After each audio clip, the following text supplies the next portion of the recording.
ዛሬ ደግሞ ፊታችሁን ወደ ልጅነት የሚመልስላችሁ ምርጥ ክሬም ይዤላችሁ መጥቻለሁ። ብዙዎቻቸው ንብረትዬ አይኔ ስር በጣም እየተሸበሸበ ተቸግር ያለው ግንባሬ እንዲሁም ደግሞ እየጠቆረ ያላችሁ ነበራችሁና እንዲሁም ደግሞ በብጉር ጠባሳ እንዲሁም እንደ እኔ ሙቀት እንደዚህ የማይስማማችሁ ካለ ይሄንን ክሬም ሁልጊዜ ተጠቀሙት። ይውላችሁ በፊት ላይ የበፊቱ ፊቴ ይሄን ይመስላል። ብዙዎቻችሁ አንቺም እኮ ጠቋቁርና ብጉር አለብሽ እንዴት እኛ የምንጠቀም እያላችሁ የነበረ። አዎ ትክክል ነው። እኔ ሁልጊዜም ቢሆን በቪዲዮ ላይ እናገራለሁ። እኔ ከፊቴ ላይ ብጉር አያጣኝም። ይህም ደግሞ ብጉርን በተፈጥሮ ማጥፋት አንችልም። ነገር ግን ትቶብን የሚሄደውን ጠባሳ ማዳቱን ማጥፋት እንችላለን።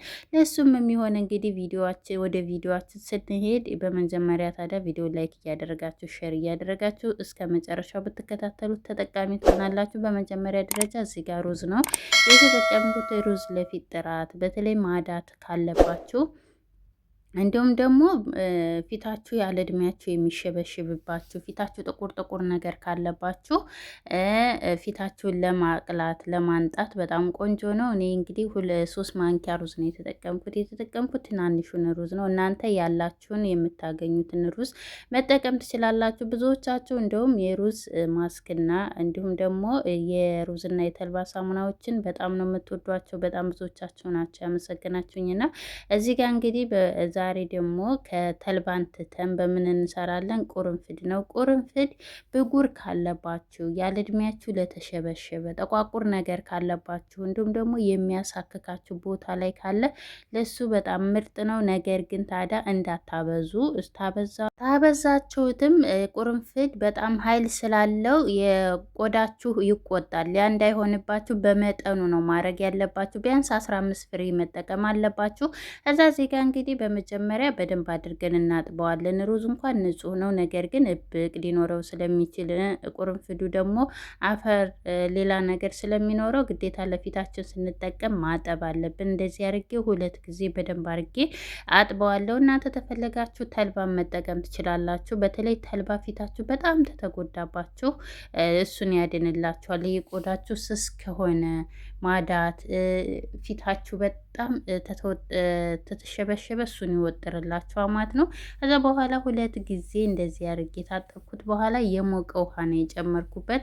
እንደዚህ ያድርጋችሁ ራሱ ሳትቀቅሉ እንደዚህ አሳድራችሁ ዘፍዝፋችሁ ማሳደር ትችላላችሁ። እኔ ቸኩዬ ስለነበረ እንዲሁም ደግሞ ፊቴ ማስክ ሰሞኑን ስላልተጠቀምኩለት ወዳውኑ መስራት ስለፈለኩኝ ወዳውኑ ነው የሰራሁት ማለት ነው። እንደዚህ አድርጌ እዚህ ጋር ንጹህ ድስት አለችን። ሁልጊዜ የሚችን ድስት የምጠቀማት እንደዚህ ለፀጉር ወይም ደግሞ ለፊት ነው የምጠቀማት እና እሷ ላይ እጠቀማለሁ። ወጣወጥ ነገር ባሰሩበት በጣም ተመራጭ ነው ለፊታችሁ የምትሰሩበት ውህድ ላይ ማለት ነው። ከዛ እንደዚህ አድርጌ ባያችሁት ውሃ ተመጣጣኝ ነው የምሰራው። እኔ እንግዲህ ይህንን ግብአት ለሳምንት የሚበቃኝን ያህል ነው የሰራሁት። እናንተ በዛ አድርጋችሁ ራሱ መስራት ትችላላችሁ። 2 ትሆናችሁ እንዲሁም ደግሞ እስከ ሳምንት ድረስ መጠቀም ስለሚቻል ለእጃችሁም ለአንገታችሁም መጠቀም ተፈለጋችሁ ሩዙን በዛ አድርጋችሁ መስራት ትችላላችሁ። ከዛ እዚህ ጋር እንግዲህ እሳቱን ቀነስ አድርገን በመጀመሪያ ትንሽ እንዲንተከተክ እናደርገዋለን ማለት ነው። ብዙዎቻችሁ በዚሁ አጋጣሚ በኮሜንት ላይ ከአንቺ በጣም ብዙ ነገር ነው የተማርነው፣ በጣም ብዙ ነገር ተጠቅሜያለሁ፣ በተለይ ሻምፖዎችን እንዲሁም ደግሞ ሰሞኑን ለፀጉር ሳሙና ሰርችላችኋለሁ። ብታዩት በጣም ነው የምትወዱት። ፀጉራችሁን በጣም ነው የሚያለሰልስላችሁ የሚያሳድግላችሁ። እንደዚህ ህይወትን ቀለል አድርገን በቤታችን ውስጥ ራሳችንን መንከባከብ ግድ ይለናል፣ በውድ ክሬም ከመግዛት ይልቅ ማለት ነው።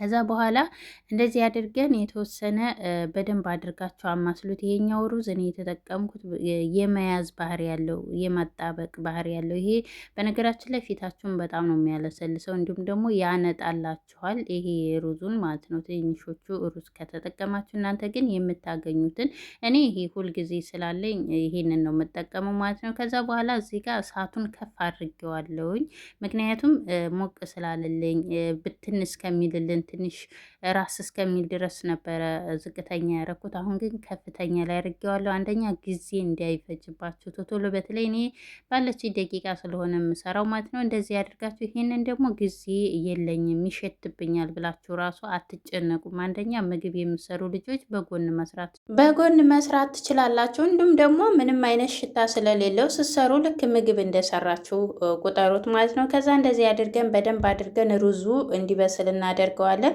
ቁርንፍዱን በደንብ እንዲርስልን እንተዋለን ማለት ነው። ከዛ በኋላ እዚህ ጋር ውሃ እንዳለው ነው መተው ያለብን፣ በኋላ ስለምንፈጨው እንዳይደርቅባችሁ ማለት ነው። ድርቅ እንዳይልባችሁ ውሃውን ትንሽ እንደዚህ ሲኖረው፣ ከዛ በኋላ ሲቀመጥ ሩዝ ደግሞ በተፈጥሮ ያው የመምጠጥ ባህሪ ስላለው የመብዛት ይህንን ይመስላል። እዚህ ጋር እንግዲህ ይቅርታ ቪዲዮ ተቆረጠብኝ። እንትን ማን ነው እኔ ካሜራውን በእኔ ቤት ከፍቼዋለሁ፣ ነገር ግን አልተከፈተም ኖሯል። ስጨምረው አላሳየኋችሁም። እንደዚህ መፍጫ ላይ ጨምረዋለሁ። ከዛ በኋላ እዚህ ጋር ትንሽ ሩዙ በዛ ስላለብኝ የሰራሁበትን እቃ ላይ ለቅለቅ አድርጌ ትንሽ ቀዝቃዛ ውሃ ጨምሬበታለሁ። አንደኛ ትኩስ ስለነበረ ትንሽ ቀዝቀዝ እንዲያደርገው እስከሚቀዘቅዝ ድረስ ታዲያ መጠበቅ አለባችሁ። ወዲያውኑ ትኩሱን እንዳታደርጉ። አንደኛ መፍጫው ተታች ስለሚግል ተላይም ስለሚግል ሁለቱም ያበላሽባቸዋል ማለት ነው። ከዛ በኋላ በደንብ አድርገን እንደዚህ ፍጭት እናደርገዋለን። ቁርንፍዱ ሩዙ በደንብ እንዲዋሃድልን፣ በተለይ ቁርንፍዱ በደንብ እስከሚልም ድረስ ፍጩት። ይህ ግብአት በተለይ እንዳልኳችሁ ቀጠን ሲል በጣም አሪፍ ነው። አንደኛ ለብዙ ጊዜ እንዲቀመጥላችሁ፣ ሩዝ በተፈጥሮ ሲቀመጥ እየደለደለ ስለሚመጣ ማለት ነው። ከዛ ልክ እንደዚህ አይነት እኔ በሰራሁት መልኩ እስከሚሆንላችሁ ድረስ ቀጠን አድርጉት ማለት ነው። በኋላ ላይ ፍርክስክስ እንዳይልባቸው። ይሄን ያልኳቸው ከዚህ በፊት በሩዝ እና እንትን ማነው ይቅርታ በሙዝ ልጣጭ ሰርችላችሁ እየደረቀብኝ አንቺ በጣም ክሬም ሆነልሽ የኔ ኩበት ሆነብኝ ያላችሁ ነበርና፣ ነገር ግን እንደዚህ ላላ አድርጋችሁ ስትሰሩት ምንም አይነት ቢቀመጥ ራሱ እንትን አይልባችሁም ማለት ነው፣ አይወፍርባችሁም። ከዛ በኋላ እዚህ ጋር እንግዲህ ንጹህ ጨርቅ አለችኝ። እንደዚህ ንጹህ እናንተ ባላችሁ ንጹህ በነጠላ ሊሆን ይችላል። እንደዛ አድርጋችሁ ጨመቅ በምታገኙት ብቻ ንጹህ ይሁን መጭመቅ ትችላላችሁ። እንደዚህ አድርጌ በደንብ አድርጌ ጨምቀዋለሁ። ምክንያቱም የምንጨምቅበት ምክንያት ምንድን ነው? የቁርንፍዱ አለ አይደለ? እንጨት ስለሆነ ስንቀባው አንደኛ ቡጥጥ ነው የሚያደርገን ይህንን ፊታችን ደግሞ በተፈጥሮ በጣም ስስ ስለሆነ ቆዳችን ወዲያውኑ የሆነ ሻካራ ነገር ካለ ይቧጥጠና፣ በተለይ እንደኔ ብጉር ካለባችሁ ፊታችሁ የማይችል አሁን ሙቀት ስለሆነ፣ በተለይ እኔ በሙቀት ጊዜ በስማ ማጠይቁ ፊቴ እንዳለ ገልብጥ ነው የሚለው።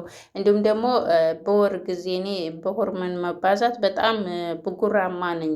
ብጉር ይሆንብኛል፣ ፊቴ ይቆስላል፣ ውስጡ ውሃ ስለሚቋጥር እንደዚህ ለስለስ ያሉ ነገሮች ነው የምጠቀመው ማለት ነው።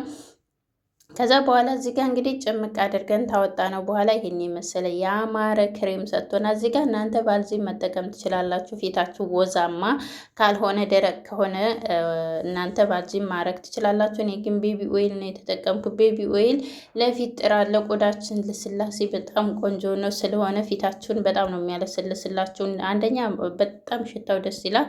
እናንተ ቤት ውስጥ የምታገኙትን የፊት ቅባት መጨመር ትችላላችሁ። ተፈለጋችሁ የወይራ ዘይት ራሱ መጨመር ትችላላችሁ። እኔ ግን ይሄ ብቻ በቂ ነው። ምክንያቱም እንዳልኳችሁ ወዛማ ስለሆነ ፊቴ ብጉር ስለማያጣው ብዙ ቅባት አልጨምርም ማለት ነው። ከዛም በኋላ እንደዚህ እንደምታዩት በጣም ልስልስ ያለ ክሬም ሆኖ እንድኛ እንደዚህ አድርጌ እቃ ላይ ንጹህ እቃ ላይ እንደዚህ ምንም አይነት ነገር አልጠቀምበትም። ለክሬም እንደዚህ ለፀጉር ቅባት ስሰራበት ጭቃ ቅባት ብቻ ነው የምጠቀመው ማለት ነው። ከዛ በኋላ ወደ አጠቃቀሙ ስወስዳችሁ አያችሁ በፊትና አሁን ላይ ያለው ፊቴ እንደዚህ ነው። እንግዲህ መግቢያ ላይ አሳይቻችኋለሁ። እንዲሁም ደግሞ አሁን በቀዝቃዛው ወቅትና አሁን ላይ ያለው ፊቴ በጣም ተቀያይሯል እንዳያችሁት። ይኸውላችሁ ብጉር ጭራሽንም እንዳለ ወሮኛል ትላላችሁ። በተለይ እንደዚህ በግራ በኩል ነው እኔ ብዙ ጊዜ ቶሎ የመቁሰል ባህሪ ያለው ማለት ነው። እና ብጉር ቶሎ ይወጣና ውስጡ ውሃ ይቋጥራል። ነገር ግን ደግሞ እንደዚህ ሲሆን እናንተ ዝም ብላችሁ ተበላሽተዋል ብላችሁ ከምትተዉት ይልቅ እንደዚህ መንከባከብ አለባችሁ። ይህን ምላችሁ እኔ በፊቱና አሁን ላይ ያለሁትን ጠቀሜታ ፊቴን ስለማውቀው ማለት ነው። እና እንደዚህ ስትጠቀሙለት አንደኛ ብጉሩ እየከሰመ ቁስሉ እየደረቀ ይሄድላችኋል። እንዲሁም ደግሞ ወደ ማዳት አይቀየርባችሁም ማለት ነው። ከዛ በደንብ አድርጋችሁ በመጀመሪያ ፊታችሁን በሳሙና ታጠቡ። እኔ ቤት ውስጥ ነው እየሰራው የምጠቀመው። እናንተም የምሰራቸውን ሳሙናዎች እየሰራችሁ እየተጠቀማችሁ ብዙዎቻችሁ ለውጥ አንጥተንበታል ብላችሁኛል እና በጣም ነው የምትወዷቸው። በጣም ነው የማመሰግነው ማለት ነው። ከዛ በደንብ አድርጌ ተታጠብኩ በኋላ እንደዚህ እየደረግኩ በደንብ አድርጌ ቀባዋለሁኝ። ታዲያ እጃችሁን ለስለስ አድርጋችሁ ቢያንስ ለአንድ ደቂቃ ለሁለት ደቂቃ እንደዚህ ማስያጅ አድርጉ። ከዛ በኋላ አንገታችሁንም እጃችሁንም እንደዚህ በደንብ አድርጋችሁ ተቀቡት። በኋላ ላይ ከዛ በኋላ ለ15 ደቂቃ ቆይቼ ነው የታጠብኩት። እናንተ ከዛ በላይ እስከሚደርቅ ራሱ ማቆየት ትችላላችሁ። እኔ ግን 15 ደቂቃ ብቻ በቂ ነው። ከዛ እጄን ታጥቤው ስለነበረ ከዛ በኋላ እንደዚህ ተታጠብኩ በኋላ መልሼ እንደዚህ እኔ በሶፍት ነው የምጠቀመው። ምክንያቱም ፎጣ ራሱ ስጠቀምለት የሆነ ቁስል ነክ ስለሚኖረው ይቧጥጠኛል። ለስላሳ ፎጣ የምታገኙ ከሆነ ለፊታችሁ የምትጠቀሙለት በጣም አሪፍ ነው። እዛ እኔ እዚህ ጋር ቤቢ ኦይል ነው የተጠቀምኩት። እሱንም አላበዛሁትም እንዳልኳችሁ ብጉር ስላለኝ ማለት ነው። ይህን እሁድ የምትጠቀሙ በሳምንት 3 ጊዜና